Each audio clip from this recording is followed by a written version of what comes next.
Olá, pessoal, tudo bem? Hoje vamos dar continuidade ao estudo das leis de Newton. E hoje vamos falar do plano inclinado. Então, nós temos aqui duas figuras, certo? A trajetória A e a trajetória B. E a pergunta é, qual delas é mais fácil carregar o bloco?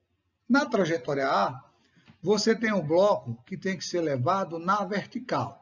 Você tem que aplicar uma força aqui, levantar o bloco, deslocar o bloco para a mesma altura em relação à trajetória B.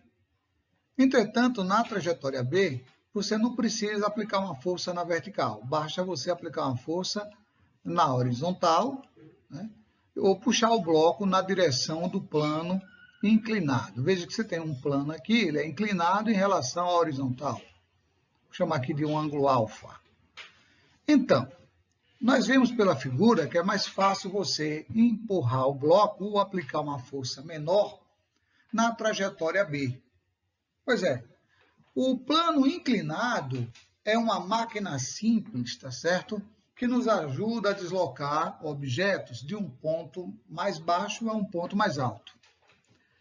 Então, nós vamos agora fazer o estudo dessa máquina simples, denominada plano inclinado, ok?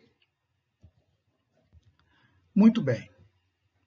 Então, como eu disse antes, quanto mais inclinado o plano, maior a força que você vai aplicar. Isto é, se você tiver um ângulo pequeno, uma inclinação suave, você vai aplicar uma força de menor intensidade.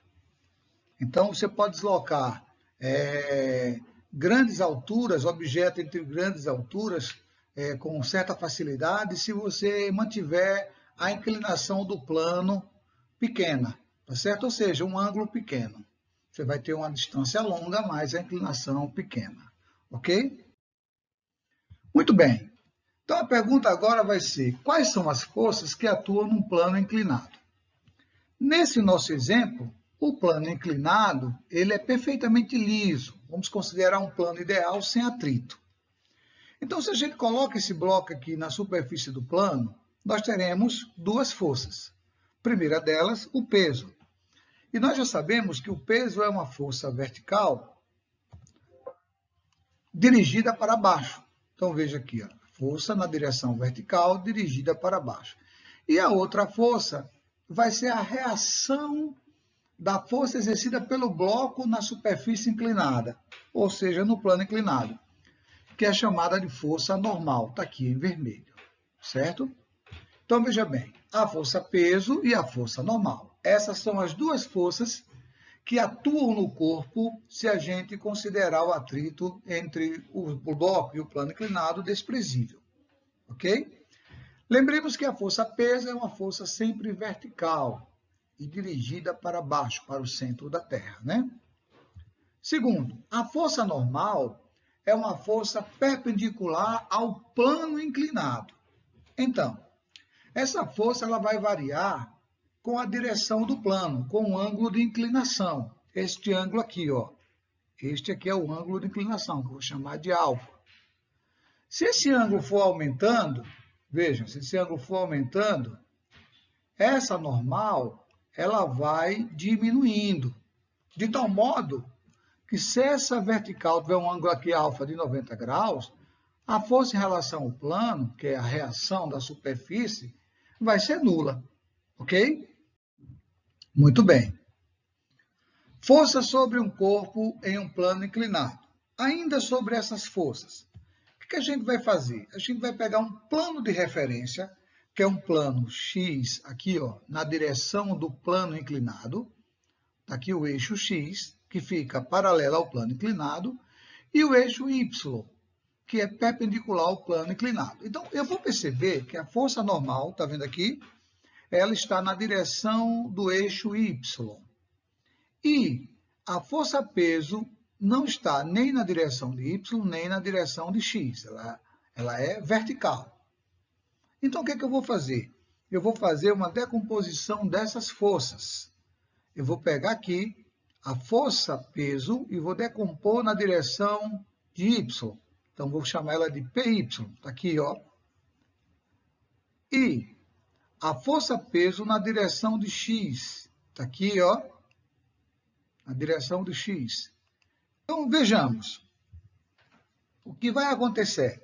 O que vai acontecer é o seguinte. Essa força-peso, ela vai ser agora representada pelas suas componentes. Uma força na direção do plano, que é Px, aqui, ó, que tende a puxar o corpo para baixo, e uma força na direção normal ao plano, perpendicular ao plano. Perpendicular ao plano.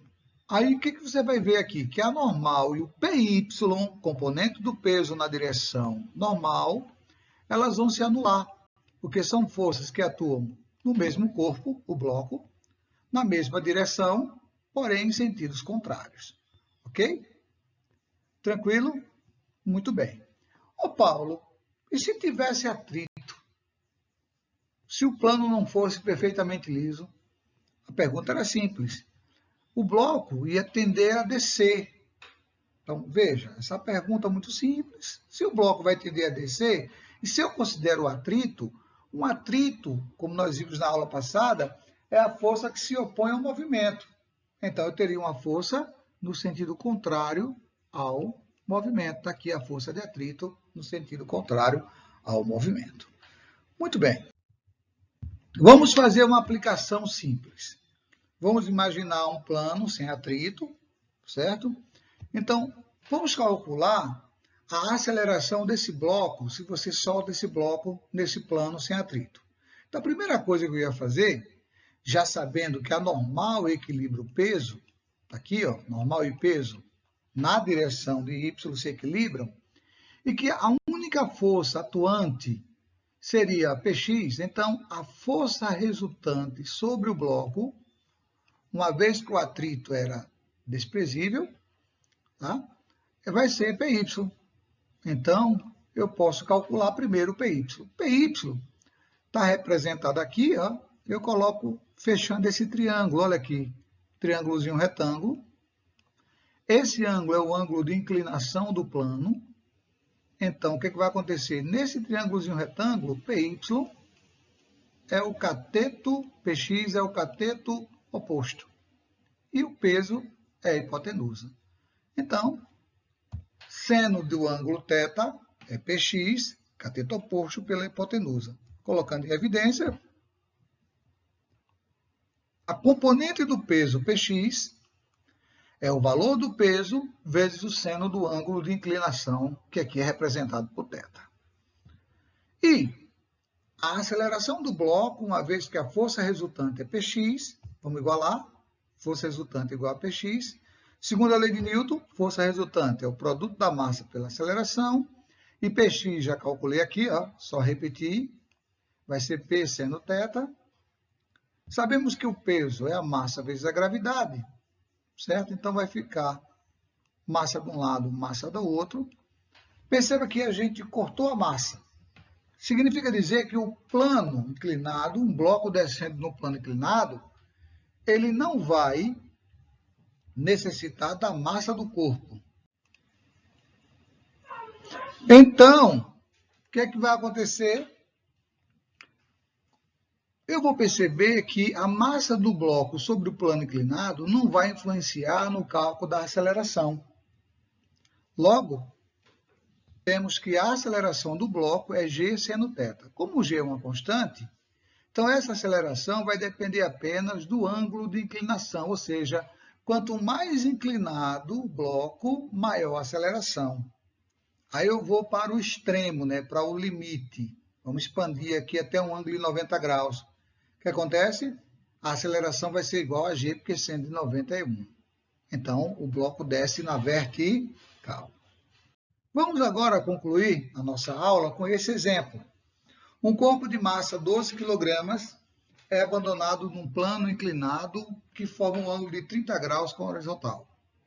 Desprezando a força de atrito, qual a aceleração do bloco? Então, vamos calcular a aceleração do bloco. Primeiro ponto, desprezando a força de atrito. Vamos fazer a figura? Está aqui. Normal, equilíbrio peso, PY, força resultante, Px. Então, vamos calcular. Força resultante igual a Px, eu já fiz essa conta no slide anterior. A aceleração é g seno de θ. Ele disse que o seno de 30 é meio, 0,5, e que a gravidade no local é 10. Ô Paulo, e essa massa de 12? Eu vou só enfatizar, mais uma vez, no cálculo da aceleração do plano inclinado sem atrito, a gente está percebendo que a aceleração não depende da massa. Então, a massa não vai entrar aqui na conta. Substituir, A igual a G é 10, seno de 30 é 0,5, 10 vezes 0,5, 5. Portanto, a aceleração do bloco é de 5 metros por segundo ao quadrado. Pessoal, estou agora postando a lista de exercício. Tenham todos um bom final de semana e um grande abraço.